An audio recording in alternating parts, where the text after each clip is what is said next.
Sejam muito bem-vindos a mais um episódio do nosso podcast Fazedores. Hoje a gente está recebendo um convidado mais que especial, é um amigo, é um cara que eu tenho maior carinho e respeito e admiração pelo trabalho. Vocês vão saber já já quem é essa pessoa. Mas antes, estou aqui junto com meu sócio e também amigo, Bernardo. E aí, turma? Bora para mais um Fazedores.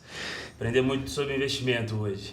Maravilha, pessoal. Relembrando, né? Fazedores é um podcast que a gente criou, onde a gente convida empresários e líderes que de fato fazem na prática acontecer. Então, assim, é através de histórias inspiradoras de empreendedorismo, mas também muito conhecimento que a gente vem levando esse programa, e agora a gente está em mais uma edição super especial. Sempre sobre vida real, né? Sobre o que acontece de fato na prática, por trás do negócio, sem papo de Instagram, sem fórmula mágica, realmente realidade ali, né? Exatamente, diferente de muita coisa que a gente vê na internet, né? Então esse mote ele é interessantíssimo. Mas a gente tem um convidado hoje que é um querido amigo, Tavares, que é CEO da Rochedo Inteligência Financeira. É uma empresa voltada para alavancagem patrimonial. Ele vai contar um pouquinho mais sobre essa história aqui pra gente, o que a Rochedo faz, o que é o objetivo da empresa, o que ela leva, né, de mudança para o mercado, esse mercado de investimento, que é um mercado que a gente sabe que tem muita gente trabalhando, nem tanta gente séria também, mas ele vai contar um pouquinho mais dessa experiência dele, dessa história dele. Então, eu queria te dar as boas-vindas, falar que é um prazer enorme te receber aqui com a gente e vai ser um papo super gostoso. Seja bem-vindo. Obrigado. Para mim é um prazer muito grande estar aqui com vocês também. Agradeço aí ao Henrique, ao Bernardo, pela oportunidade de poder estar aqui falando um pouco do que eu faço, um pouco do que a Rochedo faz e focado aí na nossa missão, que é também transformar o mercado que a gente atua. A gente não pensa somente em vender, a gente pensa em transformar e profissionalizar o mercado que a gente atua. Legal, maravilha, meu amigo. Obrigado você por estar aqui com a gente. Eu tenho um prazer enorme de não só conviver com você, mas com o seu sócio na Rochedo. E sempre me marcou muito esse posicionamento de vocês, assim, de realmente tentar trazer uma clareza, de ser um parceiro junto ao cliente. Mas antes da gente entrar nesses detalhes todos, queria que você se apresentasse. Quem é o Tavares, de onde você veio, como é que você foi chegar nesse mercado, para a gente começar um pouquinho sobre essa sua história e depois a gente ir para várias perguntas que a gente tem, não só de curiosidade desse mercado, mas que também vai ajudar essas pessoas que estão nos assistindo. Beleza, vamos começar do começo. Então, eu sou Alisson Tavares, mais conhecido como Tavares. Sou casado com a Fernanda. Sou pai do Miguel, de 8 anos, e da Esther, de 4, que são a motivação de eu estar aqui, a motivação do meu trabalho, a motivação de quase tudo que eu faço na minha vida hoje é a minha família, né? Que além de motivo de motivação, é motivo de alegria. Eu venho de uma trajetória aí que eu trabalhei 10 anos em uma instituição financeira e tem 10 anos que eu saí para constituir a Rochedo. Resumindo um pouco, né? Antes de trabalhar no banco, eu tive algumas outras experiências como empreendedor, fui técnico em informática. Olha lá atrás. Eu não vou nem falar quantos anos foi, para não pegar. Não tá batendo o documento com chassi, não, pô. Mas agora ficou bom, porque agora a gente tem 2 parâmetros. Tem a idade, de quando você nasceu, e agora com esse relógio aqui, o Anel Aura, tem outra idade. Então, eu tô 8 anos mais novo que a data de nascimento. Então, se alguém perguntar a idade agora, eu vou perguntar se quer a minha idade da data de nascimento ou a idade de estado de conservação. Vou falar só o mais novo, só, e aí você entende qualquer coisa. Não precisa justificar, não, só fala detalhe. Exatamente. Muito bom. E até pegando um gancho nessa trajetória sua e um pouco do que o Henrique trouxe no início, né? O mercado de investimento como um todo, né? Ele é um mercado que você tem pessoas ali que têm um interesse próprio para defender, pessoas boas trabalhando, mas é um mercado que a gente sempre olha com um pé atrás, assim, né? A gente quase que recebe a educação de que investimento é uma área perigosa, etc. Queria que você, para a gente começar o papo, entrasse um pouco nisso. Assim, o que é a tua leitura do mercado? Como é que o mercado está hoje? E, né, 10 anos ali de Rochedo, o que você vê que são diferenças ali das pessoas que realmente trabalham de uma forma mais séria, mais comprometida, com as pessoas que acabam defendendo o interesse próprio e, por vezes, até mancham um pouco o mercado, assim. Importante. Isso aí é algo que é bom a gente discutir até para mudar a consciência e cultura do consumidor.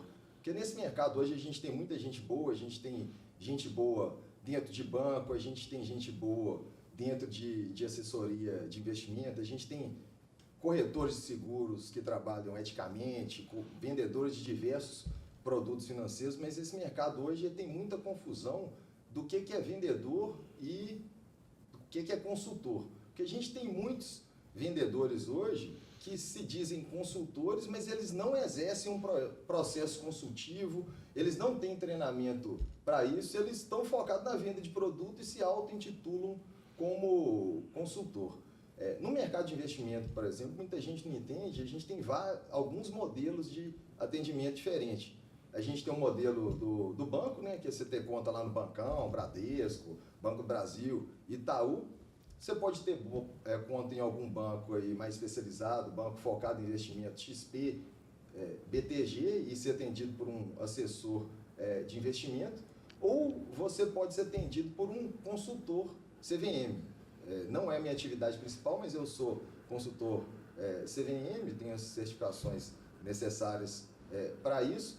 Quando o atendimento é feito pela consultoria CVM, eu estou falando do modelo, como eu disse, não estou falando dos profissionais. Quando é feito pela consultoria CVM, é um modelo que por si só ele é mais isento, porque na consultoria CVM, diferente de quando é um gerente de banco, que ele é funcionário da instituição, como eu já fui, quando você tem um assessor de investimento que recebe por produto, é difícil não haver conflito de interesse. Quando você está atuando com consultoria CVM, o consultor ele vai te cobrar um percentual sobre o seu patrimônio total, vai ter que demonstrar a performance dele para que esse percentual seja pago com o resultado, e ele não recebe nada por nenhum produto financeiro. Então, se ele indicar dentro da carteira produto A, B ou C, a remuneração dele é a mesma que foi combinada com o cliente no começo do contrato, e que vai ficar muito claro quanto ele cobrou e quanto resultado ele está apresentando para esse cliente. Então, é um modelo muito mais transparente e isento do que os outros modelos. É um modelo perfeito? Não é um modelo perfeito, porque todos são exercidos por homens, né, que não são perfeitos. Nós não somos perfeitos. Não é um modelo que é totalmente isento de falha, mas é um modelo com menos conflito de interesse, como os conflitos que eu posso falar que eu vivi quando eu trabalhei no banco, né? Porque dificilmente os interesses do cliente eram levados em consideração em reuniões de gestão, em reuniões focadas em produtividade. Eu mesmo já vivi situações de ter que confrontar superior meu direto porque queria que eu direcionasse o cliente para uma determinada operação, que ia sair mais rápido, ia entrar no resultado do semestre do banco, mas que não era a melhor opção para o cliente. A melhor opção para o cliente era uma operação que ia demorar, aí, uma operação de investimento com recurso do BNDES, que às vezes demora 4, 5 meses para ter um desembolso. Mas a pressão do banco era para que eu fizesse um capital de giro com um prazo de 24 meses, a taxa muito mais alta, mas que atendeu o interesse do banco de fechar bem o semestre. Então, esse, inclusive, foi um dos motivos de eu ter saído do banco. E quando eu constituí a Rochedo, até em função disso, desse pensamento de entender qual que era o impacto do conflito de interesse no atendimento, uma das premissas da Rochedo que a gente adotou desde a Constituição é de não ter nenhum contrato de exclusividade com nenhuma instituição. Porque a gente atua com consultoria e atua indicando alguns produtos e intermediando outros. Mas tudo que a gente indica ou faz intermediação, nós não temos nenhum contrato de exclusividade. Assim, a gente consegue manter a isenção e o foco na real necessidade do cliente. Pô, legal. Confesso que eu entendo pouco, assim, né? Você foi falando e, obviamente, eu já tinha ouvido falar.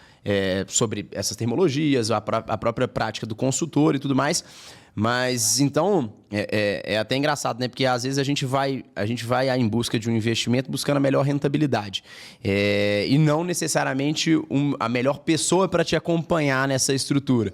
E aí, a gente pode ser enganado, não pela pessoa, mas enganado pela oportunidade, né? Às vezes de ver uma oportunidade ali, aquilo ali brilhar os olhos de ser um resultado acima da média, mas você não sabe por trás o que tem, né? Como que isso é remunerado, ou o que é o resultado que isso vai causar. Mas um outro ponto de dúvida, você buscar um consultor CVM também não garante essa qualidade de serviço, né? Não é que todos os consultores CVMs têm essa qualidade de serviço. Isso vai também muito da índole, do valor da empresa que está ali te atendendo, né? Então, eu acho que fica alguns aprendizados aqui que eu acho que são interessantes e até a gente rever com quem que a gente está olhando essa frente de investimentos, né?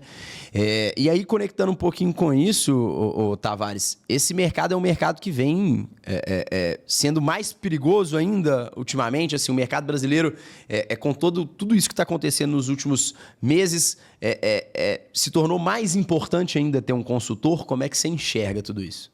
Se tornou mais evidente. O risco, não acredito que tenha aumentado o risco do sistema financeiro, mas se tornou mais evidente em função de quebra de banco master, quebra de outras corretoras. Foram, se eu não me engano, 6 bancos que quebraram nos últimos 6 meses. E muitos clientes estão lá com dinheiro achando que estão numa operação segura, que foi indicada pelo consultor dele, que foi indicada pelo profissional que ele confia. E não aumentou o risco, mas a questão da evidência é bom que todo mundo fica mais atento. Esse assunto hoje é um assunto muito mais interessante do que foi no passado. No caso do Banco Master, por exemplo, quem vendia claramente não confiava no Banco Master, porque normalmente se vendia até o limite do FGC. Então ele vendia sabendo que uma hora aquilo ia dar problema, mas deixava o cliente dele, na maioria das vezes, dentro do limite do FGC, mas para ficar mais coberto. Mas não era uma operação de seguro. No mercado financeiro, tem um conceito importante que é o triângulo das impossibilidades, que a gente sempre cita, que é muito importante para tomar decisão, que é a questão da rentabilidade, da segurança e da liquidez. É o que a gente sempre busca. Eu quero isso, eu acredito que vocês também queiram, rentabilidade, segurança e liquidez. Porém, é impossível ter os 3 atributos num produto só. Quando você vai para a renda fixa, você tem segurança e tem liquidez. Mas a rentabilidade não é tão boa. Quando você vai para a renda variável, tem rentabilidade boa, tem liquidez. Você vende a ação, é só o tempo de liquidação e o dinheiro já vai estar na sua conta. Mas não tem segurança, porque você pode ter um ganho hoje e nada garante que você vai ter aquele ganho amanhã. Sim. Aí quando você vai para o mercado imobiliário, por exemplo, você tem mais segurança, você tem rentabilidade, mas você não tem liquidez. Porque quando você vai vender, ou quando você precisa da liquidez de um imóvel, você precisa de encontrar um comprador com um recurso financeiro no perfil daquele imóvel para comprar e você ter o seu recurso. E no mercado financeiro, muitas das vezes as ofertas são feitas parecendo que você vai ter rentabilidade, segurança e liquidez. E na maioria das vezes, o que está aí obscuro é relacionado à segurança. Então, tem algumas questões aí, exemplo, o Banco Master, tem um outro caso aí recente que é da Fictor, que era uma empresa que muita gente achava que era sólida, que era patrocinador de Palmeiras, investia muito em mídia. Então, hoje a mídia deturpa muita coisa e quem está aparecendo parece que é melhor e parece que é maior. Mas é porque está gastando mais dinheiro em mídia para garantir esse aspecto da segurança ilusória. Então, esse eu acho que é o maior risco do mercado financeiro. Está vendendo uma imagem. Né? E também, em muitos casos, não dá para colocar somente o consumidor como vítima 100%. Ele é vítima, mas não dá para colocar ele 100% como vítima, porque tem aí, muitas das vezes, o gatilho da ganância. Você vai receber uma oferta aí de 2% garantido de rentabilidade, você pode tirar seu dinheiro aí, sei lá, com 60 dias, é uma instituição grande, segura, mas enquanto isso a gente tem fundos aí que tem bilhões e que o gestor do fundo está correndo atrás de bater CDI mais 5. A conta não fecha, né? A conta não fecha. Então, tem bilhões no mercado aí buscando bater CDI mais 5 e chega uma oferta aí maravilhosa de 2% garantido e ainda a pessoa ainda acredita que no nível de informação que a gente tem hoje foi diferente das pirâmides do passado. Hoje é muito mais relacionado ao gatilho da ganância do que da informação. No passado, era muita a falta de informação, né, que fazia com que as pessoas contratassem a pirâmide. Hoje, é 99% o gatilho da ganância, porque ambição é bom e legítima. Se a gente não tiver ambição, a gente nem levanta da cama. Mas o gatilho da ganância, muitas das vezes, é que faz as pessoas caírem nessa cilada de enxergar segurança onde não tem, achar que 2% garantido é garantido mesmo. Então, esses são os maiores riscos do mercado e muitos vendedores também estão se posicionando no mercado como consultor. Então, existem bons profissionais, não estou falando de toda a categoria, mas a gente tem corretor de seguros, que é uma profissão regulamentada. Inclusive, eu sou corretor também, mas corretor de seguros, muitos se posicionam como planejador financeiro sem ter o treinamento para tal. Assim como vendedores de produtos diversos, vendedores de participação em empresa, vendedores de investimentos não regulamentados, vendedores de consórcio, se posicionam como consultor financeiro, mas não tem nenhum treinamento e nem metodologia que é aplicada de consultoria. É só o nome, né? É só o nome, é só o posicionamento. Sou consultor.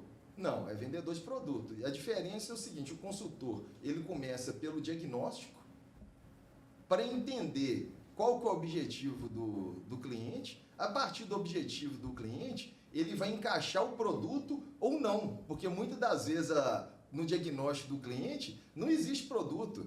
O cliente precisa de organizar melhor a vida dele, precisa enxergar melhor a situação dele. Então, a diferença do consultor é essa. O consultor começa com diagnóstico para depois entender o objetivo do cliente, para depois tratar de produto ou não. O vendedor, ele enxerga todas as pessoas como comprador de produto e aí ele vai pegar o produto dele e vai tentar encaixar na visão do cliente, falando só os aspectos mais positivos, buscando o que o cliente quer ouvir para poder fechar um negócio. Então eu estou levando para o lado aí mais extremo, tem bons vendedores no mercado, tem vendedores profissionais, mas eu estou levando para o lado mais extremo aí para falar a diferença principal do vendedor e do consultor, que é o consultor entende o cliente para encaixar o produto e o vendedor olha para o cliente e molda o produto e a forma de colocação do produto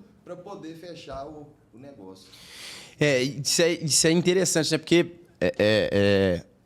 é mais sexy falar que é consultor, né?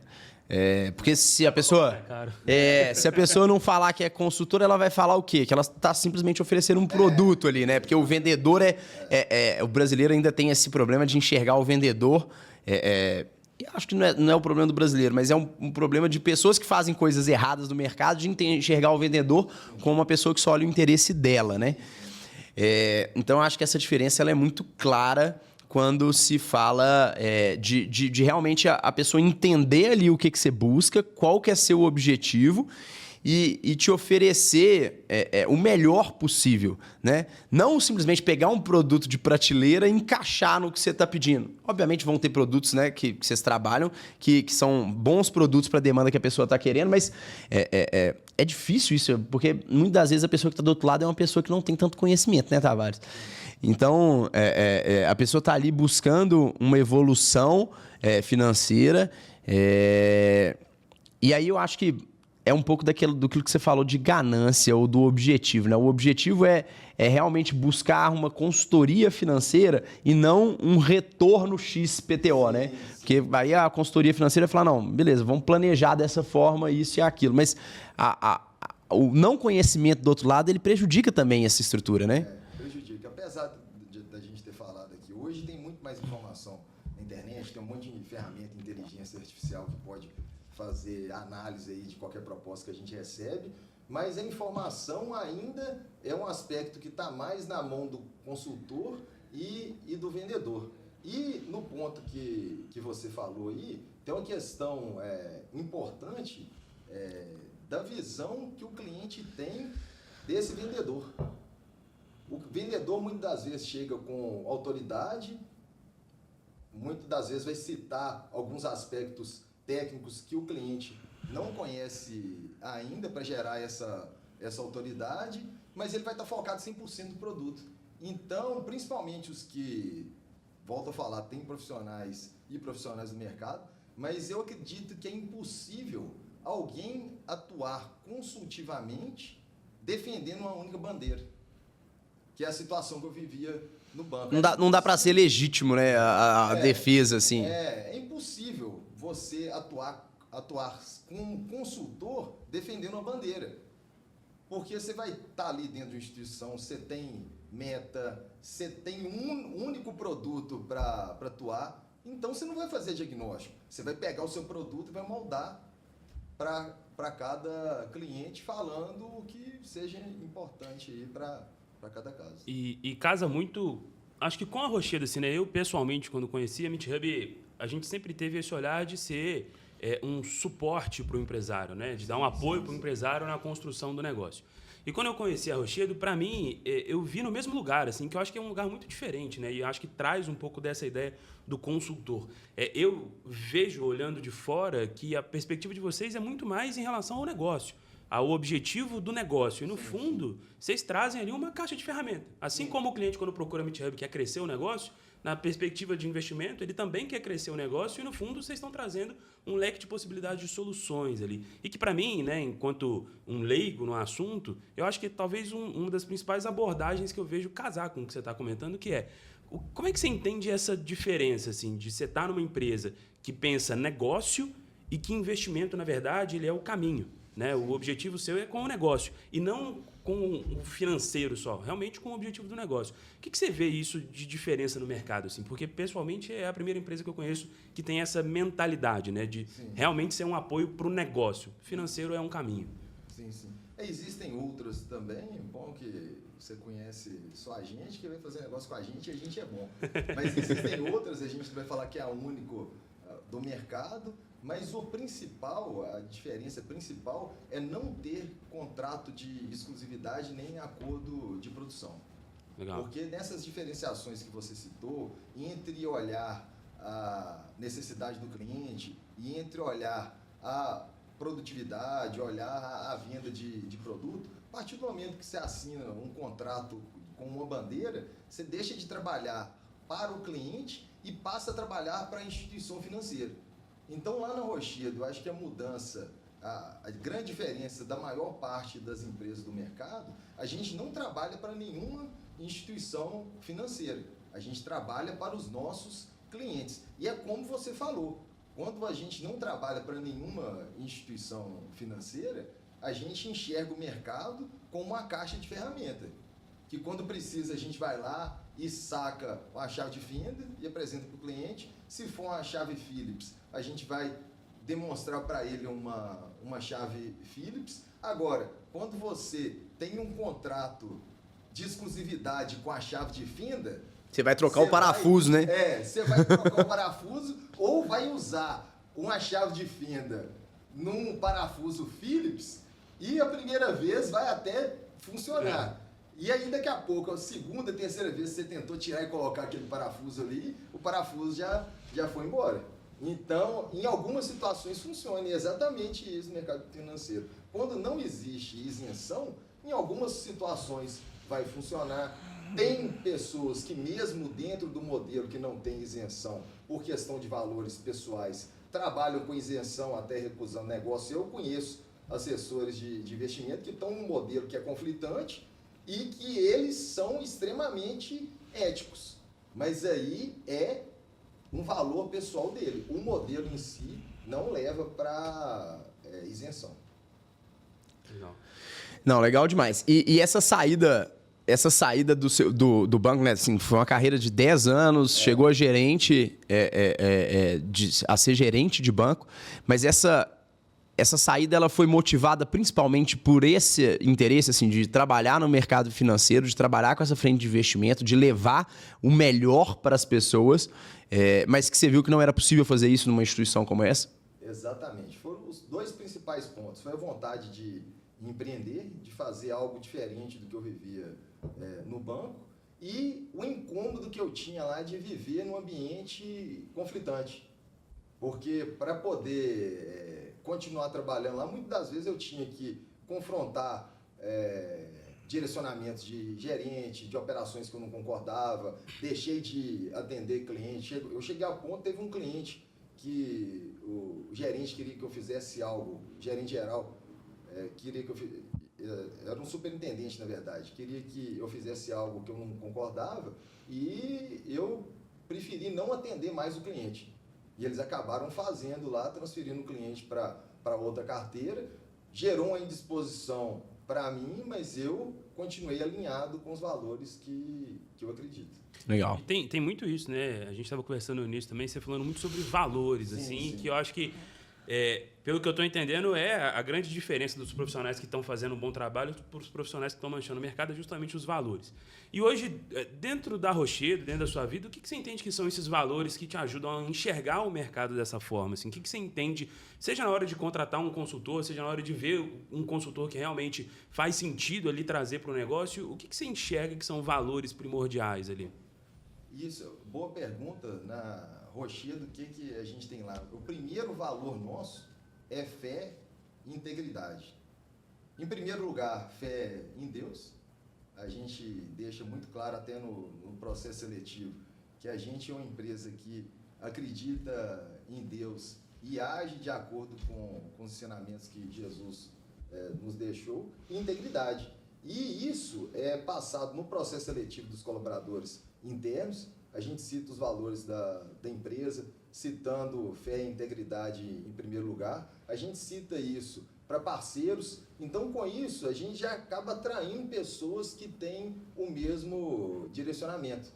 Legal. Porque no mercado financeiro, existem vários mercados que, assim como o mercado financeiro, isso é importante, mas no mercado financeiro, se a gente não lembrar dos nossos valores todo dia de manhã, a gente muitas das vezes vai receber uma oferta aí de uma comissão 3, 4 vezes maior, e se você estiver trabalhando pelo comissionamento, você vai na comissão 3, 4 vezes maior e vai deixar de atender o cliente no que ele precisa.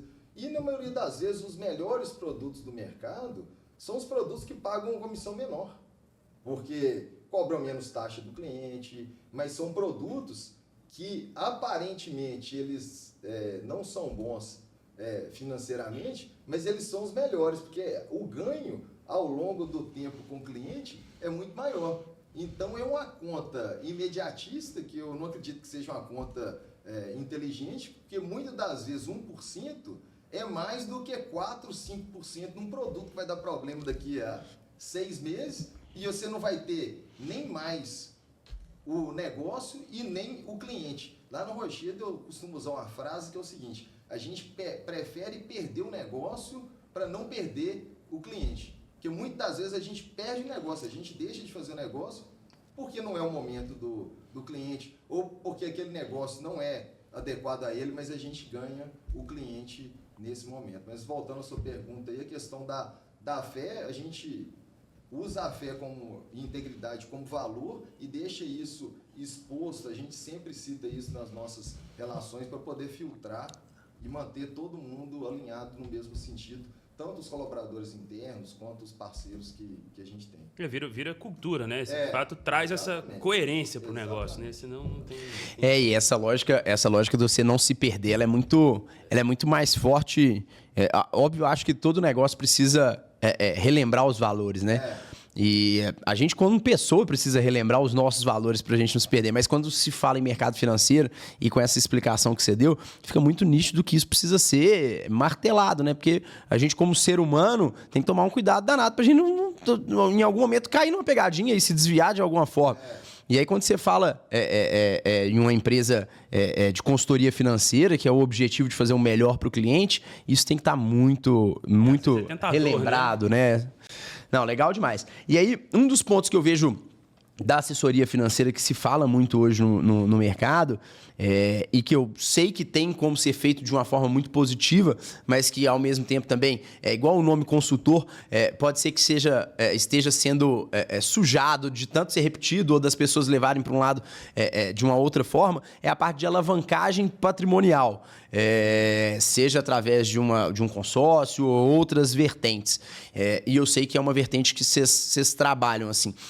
Qual que é a sua visão sobre esse mercado? E é um mercado seguro? É um mercado que as pessoas deveriam usufruir mais ou deveriam usufruir com cuidado? Acho que tudo vai ter esse porém, né? Acho que tudo tem seu lado positivo, mas você tem que tomar cuidado com quem que você está buscando isso, né? Queria que você falasse um pouquinho sobre isso. Bacana. Exige cuidado, principalmente quando a gente lida com dinheiro e lida com decisões de médio e longo prazo, como são decisões patrimoniais, sempre exige cuidado. Mas é um assunto muito importante e é um mercado bom, quando bem feito. Porque com a alavancagem, o termo vem da física aí, que alavanca a gente consegue movimentar uma massa muito maior do que se a gente não tivesse alavanca. A gente consegue levantar um carro com um macaco, que a gente nunca, se juntar nós três aqui, a gente não levanta um carro, mas com macaco a gente consegue levantar. E no mercado financeiro, a alavancagem é exatamente isso. Usando o capital de terceiros, a gente consegue ter um ganho com o dinheiro que a gente não aportou. Mas exige cuidado. Primeiro, precisa ser feito um diagnóstico do cliente para saber se ele está no momento de alavancagem. A alavancagem, ela tem uma premissa que é básica, mas nem sempre ela é levada em consideração, que é o custo da alavancagem precisa ser menor do que a rentabilidade buscada. Então, a gente faz muitas operações de alavancagem para cliente que quer constituir uma carteira de aluguéis, e aí, durante o período que ele está pagando a alavancagem, o aluguel vai quitar o pagamento mensal daquela operação de alavancagem, depois de 10, 15, 20 anos, ele vai ter ele quitado, gerando renda. A gente usa consórcio e usa financiamento. O financiamento é mais caro que o consórcio, mas tem situações que o financiamento é melhor. Exemplo, eu estava com um cliente agora que estava com a oportunidade de comprar um imóvel que a receita do aluguel dele estava dando 1,2 do valor do imóvel num contrato vigente. E aí ele me chamou a princípio querendo fazer um consórcio por ser mais barato. E a orientação que a gente deu para ele foi o seguinte: faz o financiamento rápido e não perde um negócio. Porque uma rentabilidade de aluguel de 1,2 com um contrato vigente, tinha mais 3 anos, se eu não me engano, de contrato vigente, um aluguel comercial que aparentemente daqui a 3 anos vai poder ser reajustado. Por quê? Porque está comprando um imóvel muito abaixo do preço de mercado, até em função da falta de liquidez que a gente falou de alguns cenários. Então, nesse caso, consórcio não é para ele, porque consórcio ele precisa fazer, ser contemplado, esperar um pouco. No caso dele, nesse caso específico, o financiamento era a melhor alternativa. E aí, um dos riscos, quando a gente vai trabalhar alavancagem, que você vai trabalhar alavancagem com um vendedor de consórcio, ele nunca vai te falar para fazer um financiamento. Ele vai demonizar o financiamento e vai falar que o financiamento é inútil, é pior que o consórcio em todas as situações. O financiamento é excelente no imóvel que você recebe 1,2 de aluguel. Ele tem que fazer para comprar. Depois, a gente vai até fazer um consórcio para ele quitar esse financiamento. Mas agora, de imediato, o melhor é fazer o financiamento. E seguindo aí na sua pergunta, os riscos principais da alavancagem são alguns aspectos que normalmente, quando não tem um atendimento consultivo, eles não são informados. Exemplo, no consórcio. No consórcio é comum a gente escutar sempre sobre taxa de administração, fundo de reserva, mas aí quando a gente vai pegar aí os vídeos dos gurus da internet, eu acredito que vocês nunca tenham visto ninguém falar de correção do saldo devedor no consórcio. E isso é uma diferença fundamental, porque normalmente os consórcios são vinculados a INCC, ou INPC, ou IPCA, os consórcios imobiliários, né? E o INCC, o risco dele é um risco que ele não é diretamente relacionado à inflação. É um índice setorial da construção civil, então se a gente tiver um aumento aí no preço do aço, se a gente tiver um aumento de consumo do Oriente no aço, o preço do aço subir, e ele vai ter um aspecto de alta no INCC. Se a gente pegar alguns anos aí, se eu não me engano, 2022, o INCC foi quase o dobro da inflação. Se a gente pegar ano passado o INCC foi 1,84 a mais. 1,84 parece pouco, né? Você pensa assim, 1,84 ao ano, ok, passa tranquilo. Porém, se você pega 1,84 ao longo de 20 anos, com a correção juros sobre juros, 1,84 vira mais do que 40%, que é mais que a taxa de administração do consórcio. Então, e nem todos os consórcios eles têm essa cláusula. Não. Nem todos os consórcios são pelo INCC. Então, num consórcio pelo INCC, se não for o objetivo do cliente, se o cliente não tiver receita ligada à INCC, não tiver nenhuma forma de proteção, ele corre o risco de ter no INCC um custo maior do que a própria taxa de administração do consórcio. Agora, existem consórcios que são atualizados pelo INPC, tem consórcios que são atualizados pelo IPCA. Então, dentro da nossa metodologia, a gente dá preferência para trabalhar com os consórcios que são atualizados por índices correlacionados à inflação. Porque o INCC, além de não ser relacionado diretamente à inflação, ele sempre foi maior do que o IPCA. O INCC sempre foi maior do que a inflação. Então, naturalmente, o custo já vai ser mais alto. Vai ser mais alto. Então, não é uma hipótese que o INCC vai ser. Não dá para garantir. Em economia, a gente não consegue garantir 100% de nada, mas se a gente pegar um índice que tem um histórico aí de mais de 20 anos e ele nunca foi menor do que o IPCA e não tem nada que indica que ele possa ser no futuro próximo, não faz sentido eu querer ter um índice desse, porque pensa na seguinte situação, um funcionário público que tem uma renda e a renda dele é atualizada, ele ganha 20 mil e está pagando uma operação de alavancagem de 5. Ok, cabe dentro do orçamento. Porém, ano a ano, o pagamento dele, o salário dele vai sendo reajustado, se não tiver promoção, vai ser reajustado pela inflação. E o pagamento mensal do consórcio dele vai ser reajustado pelo INCC.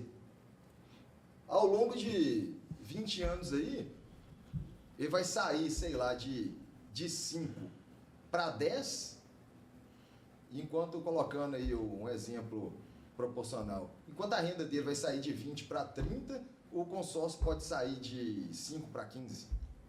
Então eles ficam desequilibrados, né? Eles ficam não relacionados. E até entrando um pouco mais nessa perspectiva, assim, que eu acho que para quem está assistindo a gente é interessante entender a alavancagem como uma ferramenta sempre, sim, né? Sim. E aonde essa ferramenta ela pode ser aplicada, assim, pensando na realidade do empresário? Você trouxe um exemplo de uma alavancagem pensando numa construção de uma renda vinda ali de aluguéis, mas pensando no empresário, pensando em quem tem negócio, né, ao longo desses 10 anos de experiência, assim, aonde você vê os maiores potenciais de um benefício interessante fazendo uma alavancagem? Assim, quais aplicações? Sim. Vou falar mais da aplicação pessoa física, né, que a gente tem várias aplicações pessoa jurídica, mas eu acredito que a maioria tem mais curiosidade na pessoa física. Então, na pessoa física, qual que é a principal forma que a gente tem feito hoje? É montar uma carteira que o cliente vai começar a pagar um investimento mensal, parte vai ficar em reserva de emergência, parte vai ficar em renda fixa. Se ele tiver perfil adequado para isso, a gente pode fazer uma operação de consórcio para ele. Nessa operação de consórcio, o custo, a gente vai verificar qual que é o custo projetado dessa operação ao longo do tempo, vai buscar também faz parte do nosso trabalho indicar alguns imóveis. A gente estuda bastante, apesar de a gente não ser imobiliária, não sou especialista em imóveis, a gente estuda muito o mercado financeiro, porque nessas carteiras que a gente monta, o objetivo é que o cliente tenha de receita de 0,8% a 1% sobre o valor do imóvel de aluguel. Que aí ele vai pagar uma operação de alavancagem e ainda vai sobrar dinheiro para ele. Eu vou dar um exemplo em números aqui. Uma carta, sei lá, de consórcio de 400 mil. Ele vai pagar aí mais ou menos R$1.000 por mês. Essa carta de consórcio de 400 mil, se for pagamento mensal reduzido é 1.000, se for o pagamento integral vai ser 2.000. Se ele comprar o imóvel, quando ele é contemplado de qualquer forma, volta para o pagamento original, perde a redução do pagamento mensal, ele vai estar pagando 2.000 e o aluguel dele aí, se for 0,8 num apartamento de 400 mil, vai estar rendendo aí para ele 3.200, vai sobrar aí o valor de 1.200 ainda além da alavancagem. Esse valor que sobra de 1.200, ele ainda consegue fazer um pagamento mensal de uma outra operação. Com isso ele já tem um imóvel quitado pelo aluguel e tem uma outra operação sendo paga parcialmente pelo inquilino dele. Então a gente tem montado muitas carteiras aí visando aposentadoria através de imóveis, é uma alternativa. A gente tem muitos clientes hoje fazendo operações já para os filhos.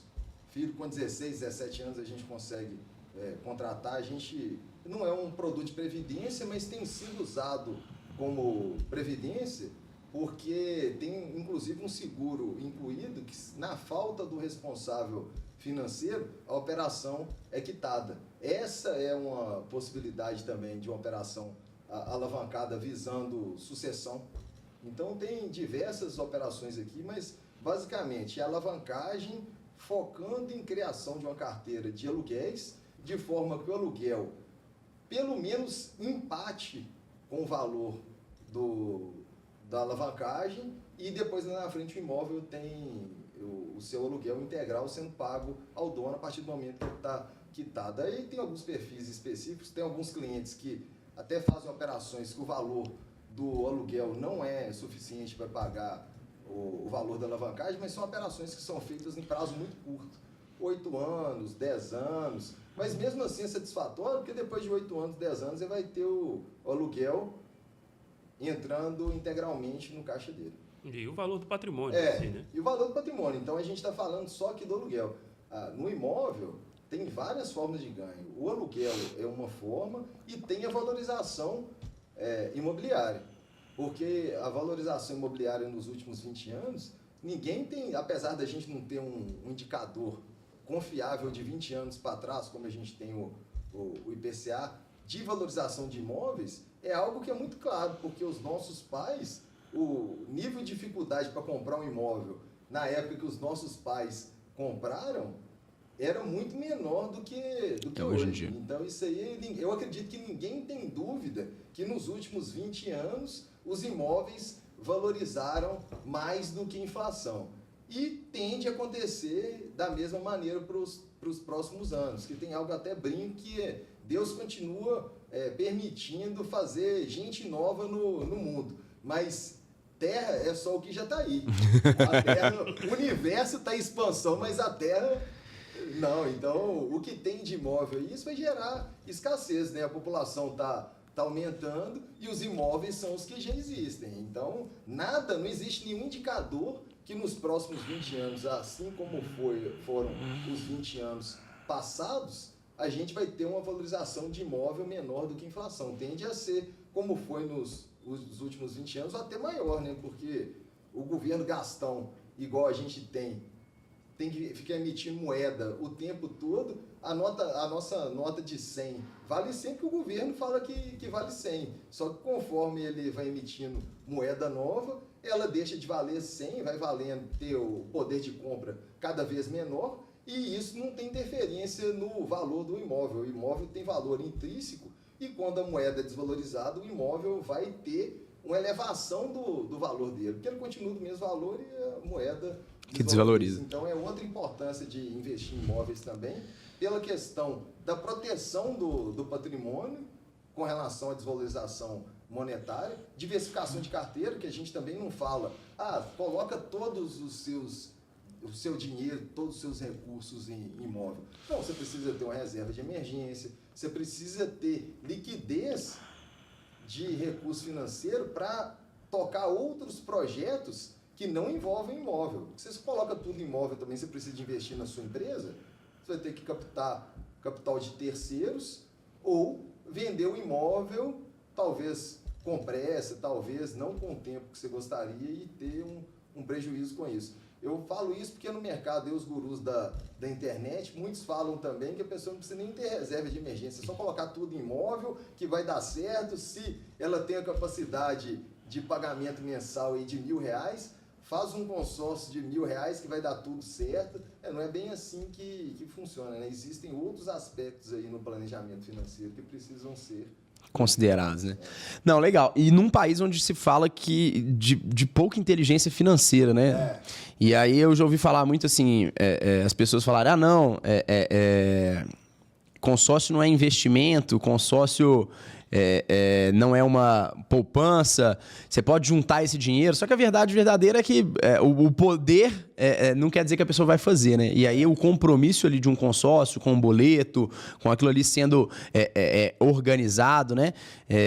Se dá a possibilidade de fato construir um patrimônio. Você enxerga dessa forma também, assim, é uma estratégia da pessoa organizar a vida financeira dela de fato tá construindo um patrimônio ali, aquela pessoa que não consegue ter um controle mais correto ali das finanças, de deixar uma reserva separada, como é que vocês veem isso? Com certeza, porque voltando até a questão de alguns gurus da internet que demonizam um consórcio, fala que é pagar taxa para juntar dinheiro, não é bem assim. Nesse caso que você falou, a gente tem vários clientes, a gente viu o cliente que tem renda alta, precisa de ter uma forma de disciplinar o investimento, e quando contrata uma operação de consórcio, por exemplo, tem aquele compromisso ali, aquilo já é um passo para a construção de patrimônio. Então, só de dar aquele passo ali, já muda a mentalidade. E o que eu mais escuto de muitos clientes que precisa melhorar a disciplina é que o primeiro mês fez diferença, o segundo mês fez diferença, depois do terceiro mês em diante está pagando boleto, a vida está do mesmo jeito e não está nem sentindo o pagamento. O que aconteceu ali? Muitas das vezes a renda não aumentou e ele canalizou a energia para um compromisso que ele já consegue enxergar mais claramente do que simplesmente juntar R$1.000 todo mês. Porque se você juntar R$1.000 todo mês, no final de um ano é 12 mil. Aí você chega no final do ano, você olha assim, eu juntei dinheiro o ano todo, tem 12 mil aqui. Viajar, né? Viajar. Então, quando existe uma operação contratada, aquilo ali já tem um foco de um imóvel, e o consórcio é só ferramenta. Ninguém quer o consórcio. O que ele quer quando está pagando aquilo ali? É uma ferramenta porque o objetivo dele ali é segurança financeira, o objetivo dele é ter uma rentabilidade maior nos investimentos, é crescer o patrimônio de forma mais acelerada. Então o consórcio é só ferramenta. Você começou a pergunta falando que perguntou se consórcio é investimento. O consórcio em si, não é um produto de investimento, mas o resultado que ele gera rentabilidade, em alguns casos, maior do que muitos produtos de investimento. O investimento, de fato... E com uma garantia maior, né? Exatamente. O investimento, de fato, é o imóvel, que é o fim do consórcio. O consórcio contratado para fim em si mesmo, tem até algumas situações, que eu até vou detalhar daqui a pouco, que é possível ter ganho com o consórcio sem comprar imóvel. Mas na maioria das vezes, o consórcio ele é um fim, é uma ferramenta. Eu brinco que ninguém quer o consórcio. Ninguém quer sair de casa com despesa de 10 mil e voltar para casa com despesa de 12. Aumentar 2 mil no negócio fechado sem ter um ganho ali imediato. Porém, quando existe esse compromisso, já tem a materialização ali de um objetivo. Ali não havia clareza antes. Para que juntar 2 mil? Para que guardar? Para que investir 2 mil todo mês? E a partir daquele momento ali, aqueles 2 mil passam a ser ali o direcionamento de energia para a construção de patrimônio daqui a 10, 20, 30 anos. O patrimônio que muitas das vezes vai ser o patrimônio que vai viabilizar a aposentadoria, que vai viabilizar uma vida digna depois dos... Não dá nem para falar 60 hoje mais, né? Aumento da longevidade, depois dos 70 anos aí, né? Porque hoje... trabalhar até 70 tá normal, já tá virando o padrão, mas ter uma carteira de imóveis é o que pode gerar aí uma rentabilidade para ter uma vida digna, para manter o mesmo padrão de vida de quando estava trabalhando, porque contar com o INSS no Brasil é impossível, né? Contar com o INSS no Brasil é suicídio. A gente que tá a gente contar com isso daqui 30 anos, a probabilidade disso não existir, não conseguir cumprir é muito grande. Não, legal demais. E como é que... obviamente, a Rochedo nasce com esse propósito, nasce com um propósito seu muito claro. Depois, não sei se o João entrou, né, como sócio ou se fundou junto com você, mas depois vocês precisaram propagar isso e trazer mais profissionais para dentro dessa estrutura para acreditarem nesse mesmo propósito, nessa seriedade, ou até mesmo... de formar mais profissionais com esse mesmo objetivo, não só para trabalhar com vocês, mas para que sejam consultores com essa mesma qualidade, com esse mesmo empenho, com esse mesmo objetivo. Como é que é isso? Isso é um produto hoje de vocês? Vocês formam profissionais para trabalhar com vocês e também formam profissionais para mercado? Como que isso funciona hoje dentro da Rochedo também? A gente criou um produto agora porque, na verdade, o produto já existia. A gente já entregava isso para os nossos parceiros. A gente tem vários parceiros que eram corretores de seguros, assessores de investimentos, que foram treinados dentro da nossa metodologia, que a gente nomeou como alavancagem tática, por muitos aspectos de diferenciação, além do que eu falei da taxa de correção, que a gente olha bastante, tem vários outros aspectos que a gente ganha no detalhe, não tem mágica no mercado financeiro. Então a gente entendeu, até depois de um processo de consultoria que a gente passou, a gente entendeu que o que a gente estava fazendo era diferente do mercado em geral e merecia um nome. E foi aí que surgiu o nome alavancagem tática. E aí a gente tem a metodologia e está criando a mentoria alavancagem tática, que é a mentoria que a gente já ofereceu para assessores de investimento. O próprio João, que você citou, ele entrou... depois ele não é fundador da empresa, até pela idade dele, ele teria entrado lá... 10 anos ele estava no ensino médio, né? Então, ele é um dos casos que, inclusive, ele foi treinado na metodologia e começou a ter muitos resultados e se tornou sócio em uma parte da operação da Rochedo. E assim como ele, a gente tem outros profissionais também. Então, o que a gente começou a enxergar? Que a gente precisa tornar isso mais visível, porque uma das nossas missões, além de atender o máximo de cliente possível e levar a qualidade do nosso serviço, a gente precisa formar, porque a nossa capacidade é limitada. A consultoria tem uma capacidade limitada. A gente depende de gente, por mais que hoje a gente consegue usar várias ferramentas de inteligência artificial, automatizar muita coisa, mas a gente depende da interação. Então, para a gente conseguir levar aí o nosso objetivo para mais pessoas, a gente criou a mentoria Alavancagem Tática, que aí o que consiste a mentoria?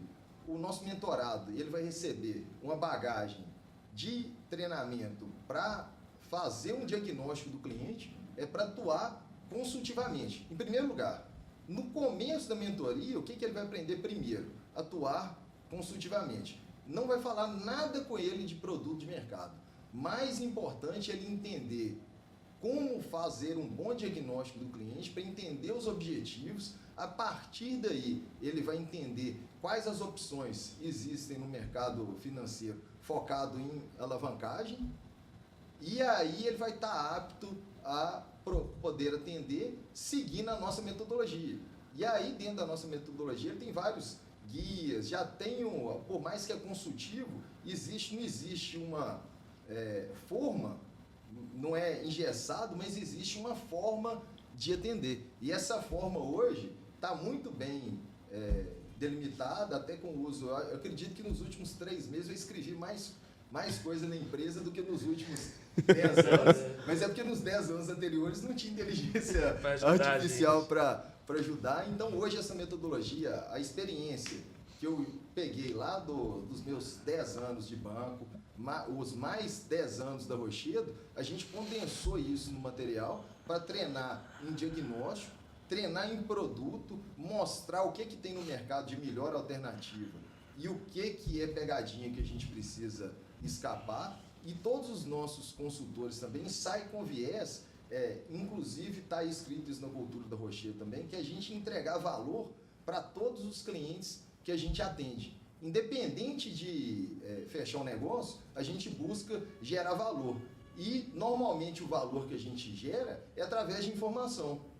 Porque mesmo se não fechar o negócio, não vai estar no momento dele, ele vai sair dali blindado para não cair numa pegadinha. Porque o nosso processo comercial ele é muito racional. A gente não fica usando gatilho de venda. Então, o processo comercial é muito racional. Se o cliente não sair também consciente daquilo ali, ele acaba sendo pego por alguma promessa milagrosa do mercado e fala assim, ó, isso aqui é muito melhor do que na Rochedo, se ele não tiver o conhecimento sobre isso. Então, a gente tem como premissa nossa entregar valor para o cliente. Mas voltando aí, você ia perguntar... Não, eu ia até complementando, assim, que vem numa linha quase que de ser uma outra opção para o profissional também, né? Porque era o que a gente estava conversando antes. Às vezes, o profissional está vendendo de uma forma, porque às vezes é a forma que ele aprendeu a vender. E às vezes ele nem compactua com aqueles valores, assim como você, quando estava no banco, não casava com aquilo. Então, é quase que uma outra opção para quem está, de certa forma, inconformado com o modelo pré-existente, né? Vocês estão se apresentando dessa forma, assim, para as pessoas que, de fato, querem gerar valor para o cliente. Sim, com certeza. Pergunta excelente. Eu até lembrei de um caso de um profissional que era representante comercial, não era do mercado financeiro, entrou para trabalhar no administradora de consórcio, uma das que é mais fortes aí comercialmente, que mais aparece na mídia, treinamento, modelo lavagem cerebral, colocaram todos os conceitos na cabeça dele que ele precisa de usar para vender. E aí, um dia, ele marcou, a gente tem alguns amigos em comum, ele marcou um almoço comigo, pediu para marcar um almoço, eu, beleza, bora bater um papo. E aí, eu conversando com ele, explicando alguns conceitos, a reação dele era assim, eu explicando e ele pensando no tanto de coisa que ele está falando com o cliente que não faz sentido nenhum. Então, isso aí é comum. Ele estava mal intencionado? Não, ele não estava mal intencionado. Ele não tinha informação. Eu também não coloco eles como vítima, por quê? Porque a gente tem muita informação no mercado. Tanto é que ele não e ele entendeu a partir da conversa comigo. Eu acredito até que ele pediu para marcar conversa comigo por esse motivo, porque uma coisa é a pessoa entrar num treinamento, receber uma informação errada, receber uma forma comercial errada que visa só venda, que visa só bater meta. Não que vender seja ruim, a gente só consegue entregar o nosso serviço vendendo, né? Mas focar só na venda. Então aí ele estava nesse perfil de focar só na venda e começou a enxergar o lado consultivo. E se tornou nosso parceiro. Ele é o nosso parceiro hoje. Hoje ele ainda equilibra as duas atividades de representação comercial com a atividade no mercado financeiro, e uma carteira acaba retroalimentando a outra. Então, a sua pergunta foi muito importante por isso, porque é a forma como as pessoas entram no mercado financeiro, e esse é um dos motivos da gente ter criado a mentoria.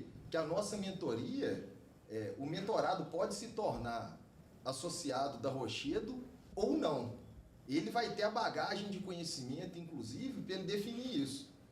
Já entendi como a Rochedo trabalha, já entendi como é que é o mercado e quero trabalhar de forma associada à Rochedo. Não, quero trabalhar de forma independente. A mentoria é entrega de conhecimento e o profissional vai ter autonomia para usar no mercado, usando as técnicas que a gente usa de diagnóstico. São técnicas que a maioria não são técnicas que nós inventamos, já são técnicas com resultado no mercado financeiro para realmente dar ao cliente a consciência de onde ele está, qual que é o objetivo dele e qual o caminho ele precisa percorrer para chegar no caminho dele. Então, essa competência, o profissional, nosso mentorado, vai sair com ela da nossa mentoria, com certeza que faz parte da nossa base, como eu disse, é a primeira coisa que ele aprende. Depois ele vai ter um panorama geral do mercado financeiro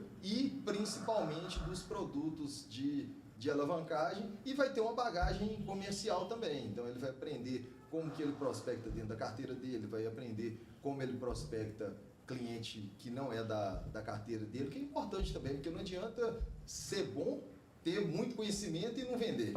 Você não vai conseguir ajudar ninguém. Porque a melhor coisa, e eu falo isso muito com os meus consultores, a melhor coisa que a gente pode fazer é vender. Porque a gente confia no nosso processo, a gente sabe da qualidade da nossa venda, o mercado está demandando alavancagem hoje e cada cliente que a gente deixa de vender para ele é um cliente que está aí à mercê de algum vendedor que não tem os mesmos valores que a gente. Então, o melhor que a gente pode fazer é vender. Por isso que dentro da metodologia também da nossa mentoria, existe um módulo lá que é comercial, para ele saber vender. Então, a pessoa não precisa ter experiência com venda, ela precisa ter capacidade de interação, capacidade de comunicação, que o método vai mostrar para ela como vender. Porque venda no passado, eu pelo menos quando fui vendedor lá atrás, era talento, né? Hoje venda é técnica, é conhecimento, é técnica aplicada, é processo aplicado e isso ele vai ter dentro da nossa mentoria também. Legal demais assim, um ponto que você trouxe e queria conectar isso, você já trouxe isso um pouco na sua fala, mas o que é o objetivo por trás dessa mentoria? Claro que tem um objetivo de ter bons profissionais com vocês, mas eu acho que pelo que eu estou entendendo, tem um objetivo maior, de ter, de fato, cada vez mais pessoas sérias e com o objetivo de ser consultores e não só vendedores, né? Mas conta um pouquinho disso para a gente. Sim, sim. Se eu for pegar lá atrás, quando eu trabalhava no banco, eu via muito bancário trabalhando, atendendo cliente que não tinha conhecimento de produto, que não tinha conhecimento de forma de identificar qual que era a real necessidade do cliente, e isso não é só em banco, eu vejo isso o tempo todo em diversas outras profissões. Então, o primeiro objetivo é formar profissionais na metodologia que a gente desenvolveu ela apoiada em metodologias de diagnóstico que já existem. É claro que a gente adaptou, a gente colocou algumas coisas aí que são mais focadas em alavancagem, simplificamos algumas coisas. Então, a gente sabe que a gente tem uma metodologia que é boa, é justa e funciona. Então, essa metodologia, a gente quer proporcionar ela para outros profissionais que querem trabalhar alinhados com os mesmos valores que a gente tem. Então, esse é o principal objetivo.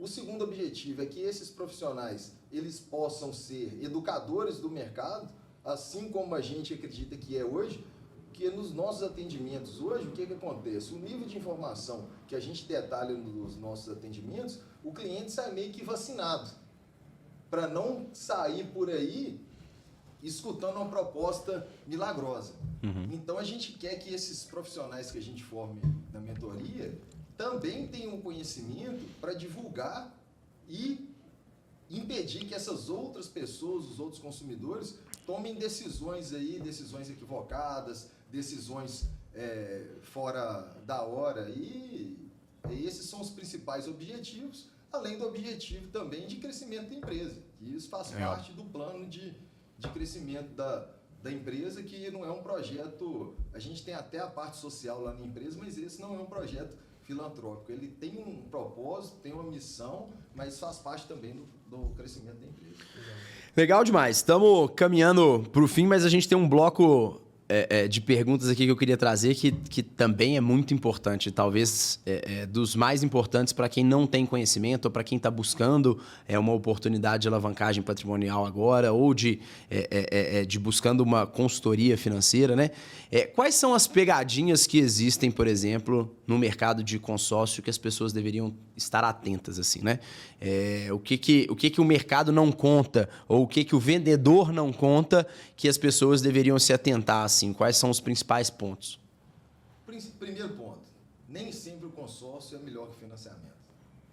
Dependendo da situação, quando você pega um objetivo do cliente que envolve principalmente uma compra de imóvel, que é um imóvel para morar, que tem um valor sentimental e que vai ter que ser feito um consórcio para dar um lance muito alto, para contemplar rápido, dependendo se a gente colocar aquilo ali na planilha, junto com o custo emocional de esperar a contemplação, com o casal na expectativa, a família na expectativa, dependendo da situação, em muitos casos como esse que a gente já pegou, a gente direcionou para o financiamento e para o consórcio posteriormente, para aumento de patrimônio, para gerar receita de aluguel. Então, a primeira coisa que tem que estar muito atento é que nem sempre o consórcio é a melhor decisão.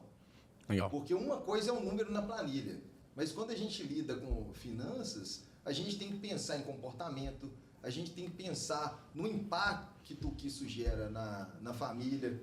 Então, tem várias outras variáveis que precisam ser levadas em consideração. Então, consórcio não é a ferramenta para tudo. É a primeira pegadinha do mercado.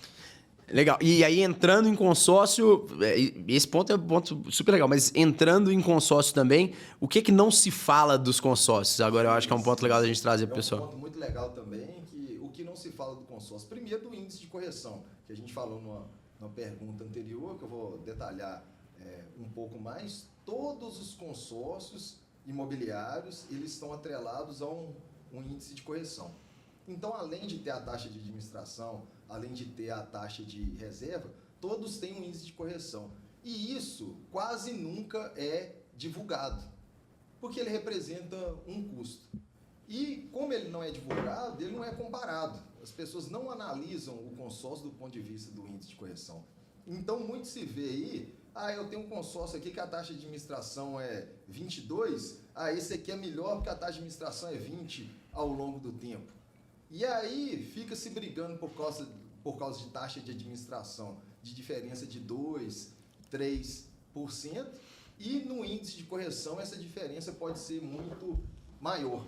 Se a gente pegar os principais índices de correção aí do mercado de consórcio são INCC, que é o Índice Nacional da Construção Civil, que é um índice setorial, né? Ele pega mais aço, cimento e os insumos da construção civil em geral, e o IPCA, que é o índice oficial da inflação, e o INPC. O INPC ele é correlacionado ao IPCA, só que ele pega a inflação para famílias de até 5 salários mínimos de renda, enquanto o IPCA pega o consumidor amplo. E qual a pegadinha nisso aí? Normalmente, o mercado todo ele é pautado pela inflação oficial. Então, se a gente tem uma empresa e vende o nosso serviço, normalmente os nossos contratos de venda, eles são reajustados pelo IPCA. Então, o nosso faturamento organicamente cresce pelo IPCA. Se é um servidor público, normalmente ele vai crescer pelos índices relacionados à inflação. E aí vem um problema do INCC, que ninguém conta. O INCC, como ele é não relacionado à inflação geral, a gente teve anos aí de o IPCA estar próximo de 6 e o INCC bater 12. Então, o que isso significa? Significa que se você tem um rendimento de 10 mil, o seu rendimento ano que vem, se for atrelado à inflação, ele vai aumentar aí 6%, um rendimento de 10 mil, ele vai virar 10.600, e você tem um pagamento de consórcio que era 1.000, e aí ele vai aumentar 12%. Ele vai virar 1.120.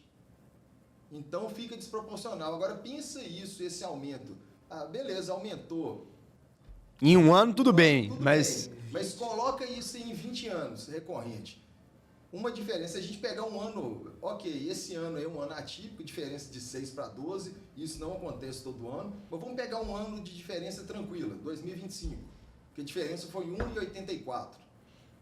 É uma diferença, ok, dependendo da análise financeira que você for fazer, você não pensar em 20 anos, 1,84 passa batido, não é relevante 1,84.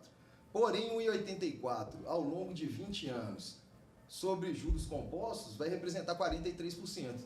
Enquanto isso, as pessoas estão brigando por taxa de administração, diferença de 2%, 3%, sem olhar o índice de correção. Então, a briga fica focada em 2%, 3%, mas existe uma diferença aí. Quando eu falo 43%, é só a diferença entre o IPCA e o INCC.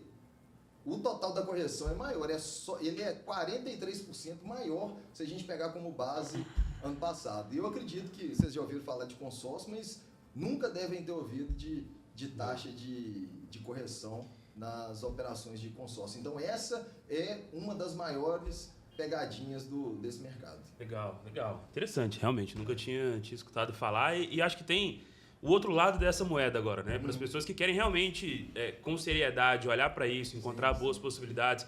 O que são os caminhos que você entende? Assim? Quais são as possibilidades para quem quer olhar para a alavancagem patrimonial, mas de uma forma séria, sem cair nessas pegadinhas? Sim, sim. Em primeiro lugar, trabalhar com a Rocheda e com os nossos parceiros e mentorados, ou com outra empresa séria do mercado que atue também consultivamente, que tenham profissionais que tenham capacidade técnica, que tenham formação técnica para isso. Mas até voltando nas pegadinhas, o que é mais que eles precisam estar atentos, o fundo de reserva também é uma grande pegadinha.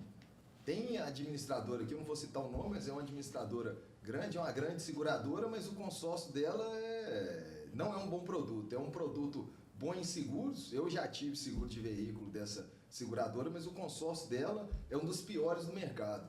E lá existe a cultura dentro da administradora de falar que eles têm o fundo de reserva baixo. Alguns grupos têm um fundo de reserva de 0,5%, sem fundo de reserva, e eles têm a cultura de falar que não tem um fundo de reserva alto porque eles têm baixa inadimplência. Se a gente está no mercado do Brasil, que a inadimplência é alta, a gente tem aí cerca de 50% dos consumidores hoje estão inadimplentes no mercado. Como uma instituição, dentro do cenário onde a gente tem 50% de inadimplência, ela pode ter inadimplência baixa? Então, nesse caso, essa administradora usa esse discurso vazio, que não faz nenhum sentido, tecnicamente, eles terem uma inadimplência tão mais baixa do que o mercado em geral, que não precisa de ter fundo de reserva, e não tendo fundo de reserva, eles conseguem ter um pagamento mensal menor.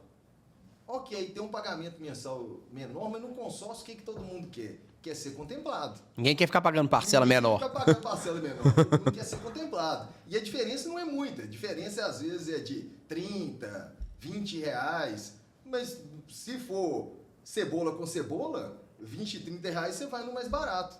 Só que nesse caso não é cebola com cebola. É cebola com laranja. Está comparando laranja com cebola. Por quê? Ao não ter um fundo de reserva forte, o grupo fica sujeito aí a ter menos contemplação em função de inadimplência. Porque para que serve o fundo de reserva? O fundo de reserva é um capital de giro do grupo. Quando tem inadimplência, o fundo de reserva supra aquela falta de caixa. Quando tem alguém que já pegou o imóvel, já foi contemplado, já adquiriu o imóvel, que está inadimplente, o fundo de reserva banca as custas de execução para poder retomar esse imóvel e recompor o fundo. E nas administradoras que têm boa gestão, grande parte do fundo de reserva ele é devolvido no final da operação. Então, tem clientes lá, eu já recebi 90% de fundo de reserva. Muitas das vezes, acontece lá de cair um crédito na conta, eu não sei o que é a hora que eu vou ver o fundo de reserva, porque eu sempre tive muitas cotas de consórcio, então sempre recebo fundo de reserva. Mas o fundo de reserva, na maioria das vezes, ele é devolvido, então ele não é um custo real.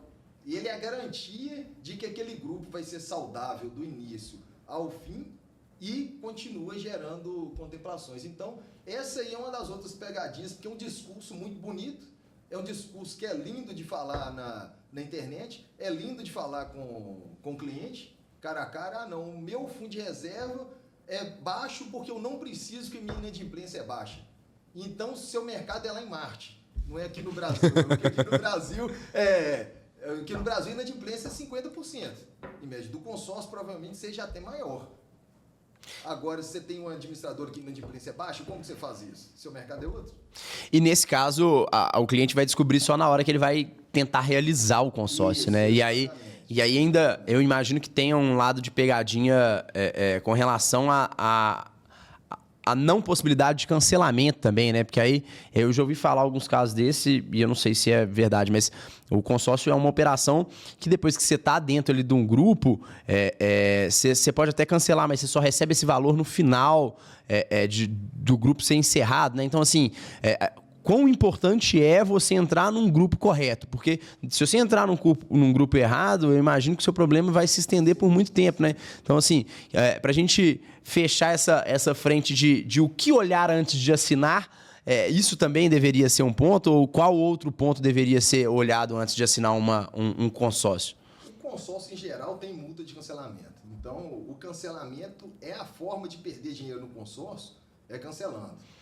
Porque você já não vai participar mais do sorteio, não vai ter possibilidade de ser contemplado e vai receber o seu dinheiro no final do grupo, com 10% em média de multa. Existe um sorteio aí que alguns são sorteados ao longo do tempo, que recebem antes do encerramento, mas muitos recebem lá no encerramento com 10% de multa. Isso aí é engraçado porque a gente vê um viés aí muito forte de aversão à perda quando a gente atende algum cliente que tem uma operação ruim de consórcio.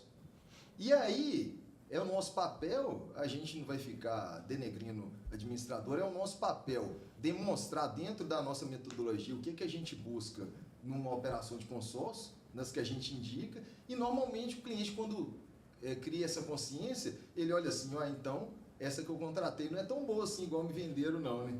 Aí ele toma essa consciência, só que tem a questão da aversão à perda. Ele pensa assim, eu já paguei 1 ano. Mas enquanto ele não enxerga que ainda tem mais 15 para pagar, ele não vê que é melhor assumir essa perda agora e fazer algo mais estruturado, mais de acordo com o objetivo dele. Então a forma de perder dinheiro no consórcio é realmente cancelando. Eu não acredito que exista outra forma, a não ser que contratar uma operação ruim, né? É cancelando ou contratar uma operação ruim, são as formas de perder dinheiro no consórcio. Então tem que ser contratado. Qual que é a vacina para isso? É contratar bem, é contratar com um profissional sério. Como que eu sei que o profissional é sério?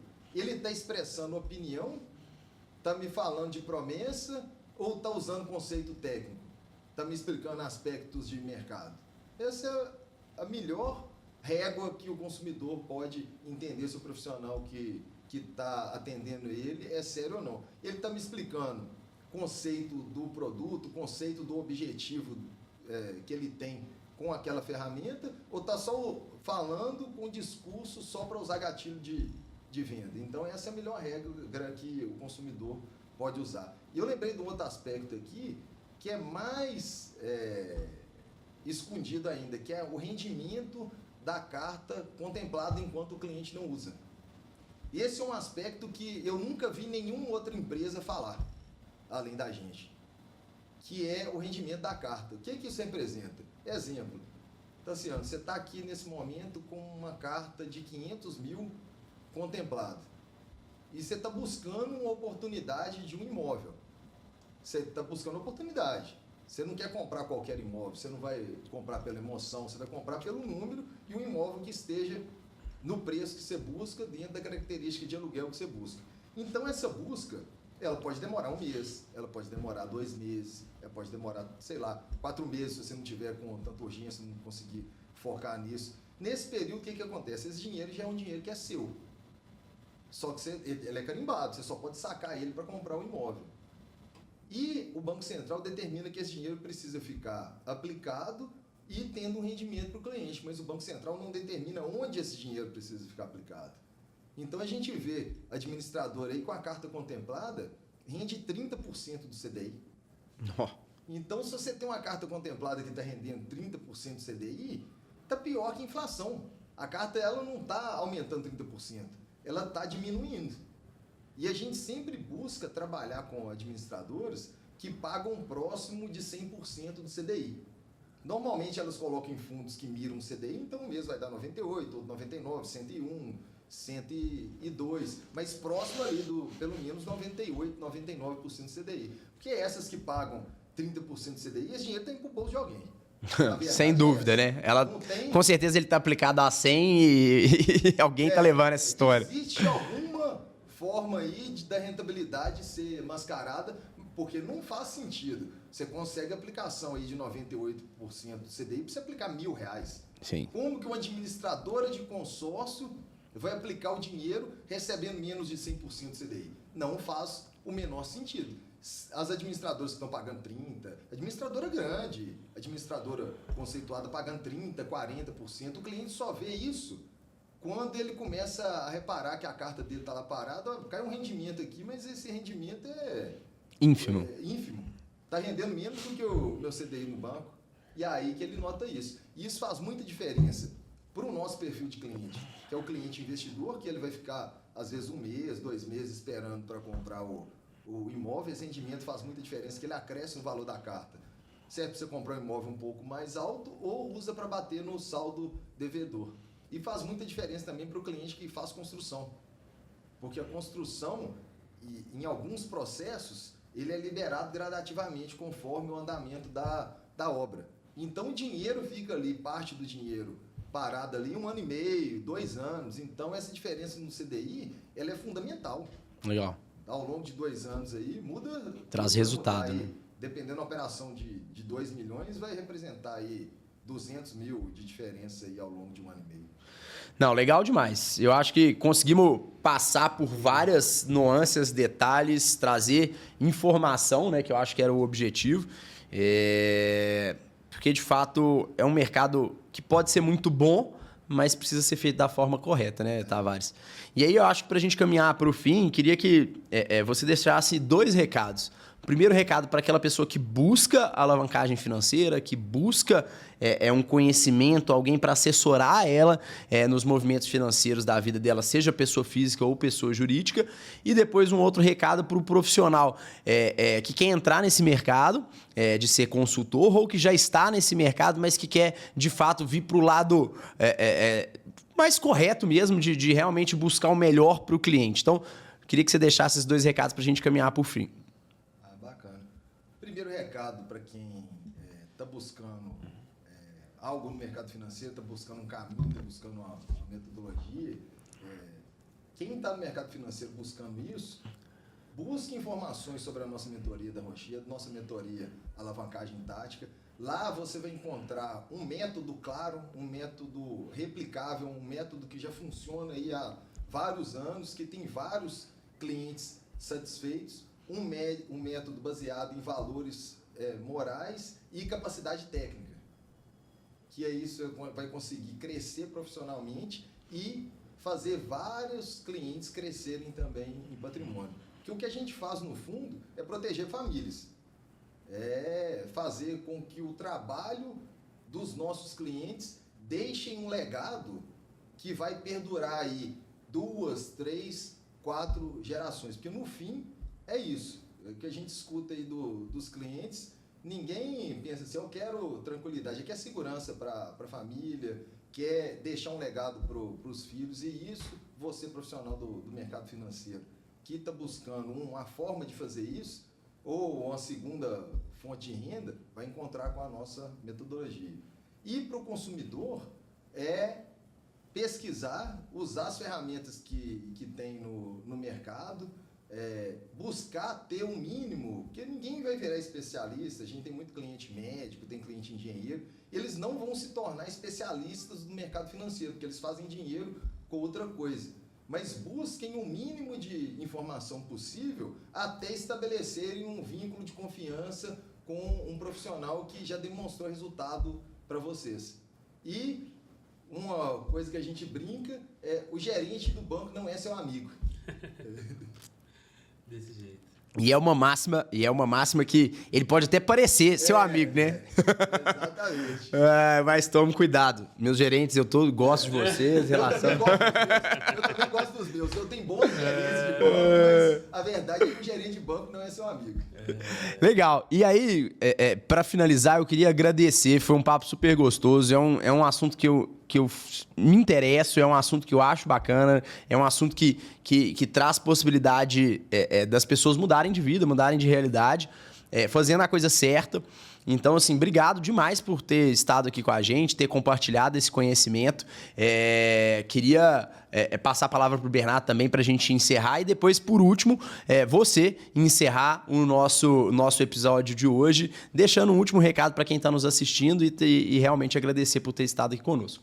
Maravilha, acho que trouxe muita clareza para um tema, por vezes, espinhoso, né? Então, acho que foi muito legal, acho que tem muito detalhe que foi apresentado que eu pessoalmente não conhecia, acredito que muitas pessoas não conhecem, então acho que foi muito rico. Obrigado demais por topar abrir dessa forma, né? Independente do resultado disso, do seu interesse financeiro, eu acho que o compartilhamento enquanto mercado mesmo, né? Tá nítido que existe algo por trás, algo maior do que só, enfim, um ganho financeiro numa transação ou outra. Então, obrigado demais e um recado final para a turma aí. Eu que agradeço a oportunidade, estou muito feliz de poder ter tido esse papo aqui com vocês. Eu acredito que eu tenha declarado aqui várias informações que vão ser úteis não somente a vocês, quanto aos ouvintes aí do podcast, que esse é um dos objetivos da Rocheda, é divulgar informação, é formar o mercado, é formar profissionais para que a gente tenha um mercado mais saudável, que gere mais rentabilidade para todos e que mais famílias possam acumular patrimônio e deixar um legado para as gerações futuras. Legal. E onde que o pessoal encontra você, a Rochedo? Se quiser deixar suas redes para a gente finalizar com chave de ouro. Ah, bacana. Muito bom, nem esquecendo de deixar minhas redes, perderam a oportunidade. No Instagram, tavares.tvr. Por favor, me sigam lá. Lá vocês vão encontrar outros conteúdos como esse que a gente trouxe aqui. A gente coloca periodicamente conteúdos que são cases, conteúdos educativos. Essa missão também a gente está exercendo lá no Instagram. Então, siga lá, tavares.tvr. É isso, pessoal. Muito obrigado por ter estado com a gente nesse episódio e acompanhe o Fazedores, que tem muita coisa legal por vir pela frente. Muito obrigado. Valeu!